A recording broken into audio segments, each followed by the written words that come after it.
Oke, assalamualaikum warahmatullahi wabarakatuh. Di sini saya akan menjelaskan sedikit tentang pernikahan dini. Oh ya, sebelumnya tugas ini untuk memenuhi mata kuliah Syariah dan HAM kelas A yang diampu oleh Dr. Haji Isrokun Najah MAG. Oke, langsung saja. Di sini pernikahan dini. Sebelum kita lanjut ke pembahasan selanjutnya, ya kita harus mengetahui terlebih dahulu pernikahan itu apa, pernikahan dini itu apa. Ya. Pernikahan di sini adalah upacara pengikatan janji nikah yang dirayakan atau dilaksanakan oleh dua orang dengan maksud meresmikan hubungan dengan ikatan perkawinan secara norma hukum, agama, dan norma sosial. Nah, jadi di sini tuh pernikahan itu berkumpulnya dua orang insan antara perempuan dan laki-laki untuk menghalalkan statusnya si laki-laki maupun perempuan. Nah, kemudian pernikahan dini. Ya. Pernikahan dini ini adalah pernikahan yang dilakukan oleh kedua calon mempelai, di mana umur dari kedua calon mempelai ini masih sangat muda sekali, atau belum cukup umur. Nah, misalkan kita kan mau nikah itu harus memenuhi syarat sesuai dengan undang-undang, karena Indonesia itu kan negara hukum, semua diatur oleh hukum yang berlaku. Nah, di undang-undangnya itu terdapat 17 tahun untuk perempuan dan 19 tahun untuk laki-laki, kalau tidak salah, kalau seingat saya ya. Nah, misalkan jika umur laki-laki maupun perempuan atau kedua-duanya tidak cukup umur, maka pihak KUA akan mengeluarkan surat penolakan. Nah, di sini penolakan itu bukannya tidak mau menikahkan, tetapi itu harus mendapatkan izin dulu dari orang tua dan juga pengadilan agama, dimana jika KUA sudah mengeluarkan surat penolakan, maka kedua calon mempelai atau yang berhak atas kedua calon mempelai ini mengajukan permohonan dispensasi nikah ke pengadilan agama.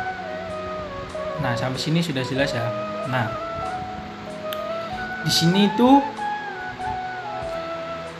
pernikahan itu bukan dituruti dari hawa nafsunya sendiri atau ingin hal-hal yang lain atau apa ya kan, karena pernikahan itu bukanlah main-main, itu sebuah ikatan di dunia maupun di akhirat.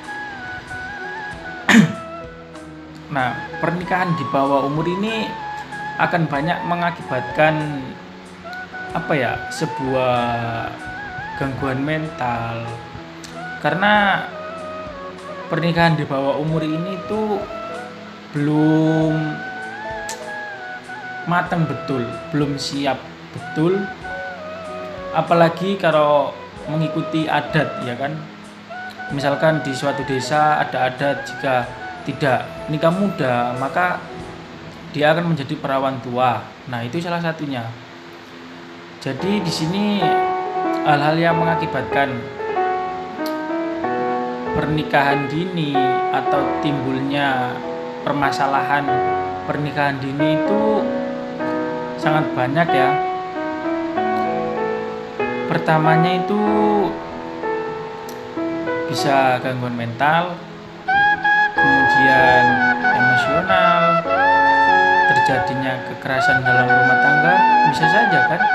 karena di situ baik laki-laki maupun perempuannya itu masih sangat temperamental lah, ibaratnya itu sangat emosi, belum bisa memaknai apa itu arti pernikahan, dan belum bisa untuk mengarungi bahtera rumah tangga.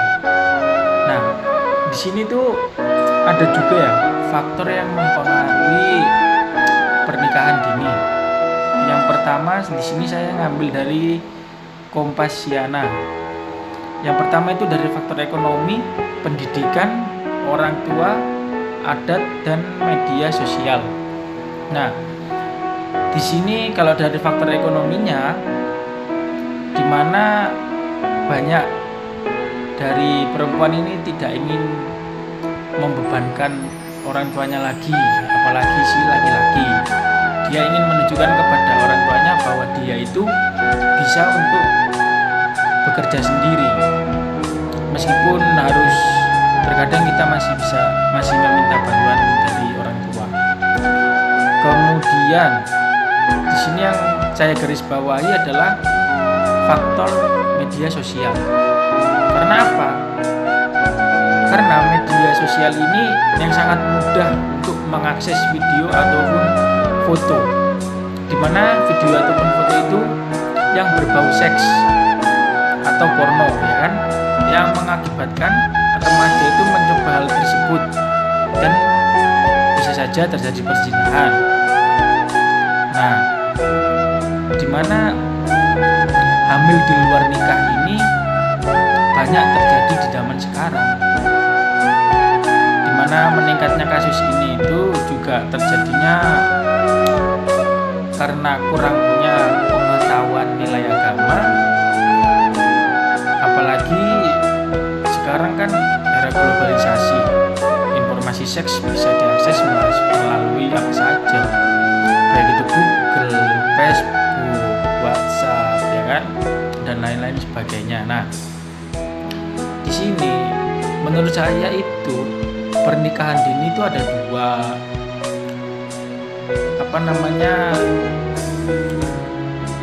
menghasilkan dua kesimpulan. Yang pertama itu kesimpulan negatif, yang kedua itu positif. Nah, negatifnya itu apa? Negatifnya itu bisa terjadinya kekerasan, yang pertama. Yang kedua itu perceraian, ya kan? Karena manusia itu cenderung bosan kalau sudah lama, ya kan, kok begini-begini aja, romantisnya cuma pertama-pertama doang, ya kan. Nah, itu yang jadi permasalahannya. Yang kedua tadi yang kedua ya. Nah, mungkin yang terutama itu dua itu sih, yang dari sisi buruknya ibaratnya pernikahan di usia dini. Nah, yang hal positifnya pernikahan dini itu yang pertama, ya kan, menyempurnakan setengah dari agama kita, ya kan. Yang kedua, menjauhkan kita itu dari hal-hal yang diharamkan, contohnya perzinahan, ya kan. Nah, itu yang sangat dikhawatirkan oleh orang tua sendiri, khawatir jika anaknya begini, ya kan, apalagi kalau mulutnya tetangga itu udah gini-gini lah, ya kan. Nah, itu. Nah, jadi kesimpulannya di sini itu relevansinya syariat dan HAM itu belum sepenuhnya merata gitu, ya kan. Dimana hak-hak perempuan itu seolah-olah dia kaum paling lemah, ya kan. Apalagi kalau pendidikannya berbeda, status sosialnya berbeda. Nah, itu yang jadi permasalahan dalam rumah tangga, ya kan. Kemudian ilmu agamanya kurang, masih meningkatkan hawa nafsunya, ya kan. Nah, di situ juga jadi permasalahan, guys. Jadi jika seolah-olah kalian ingin menikah jika belum cukup umur, lebih baiknya istikharah dulu lah, terus minta bimbingan kepada orang tua atau kepada yai mungkin, paham akan agama. Nah, mungkin itu saja untuk vlog kali ini. Kurang lebihnya saya mohon maaf. Tetap jaga kesehatan dan jaga jarak. Jangan lupa pakai masker guys.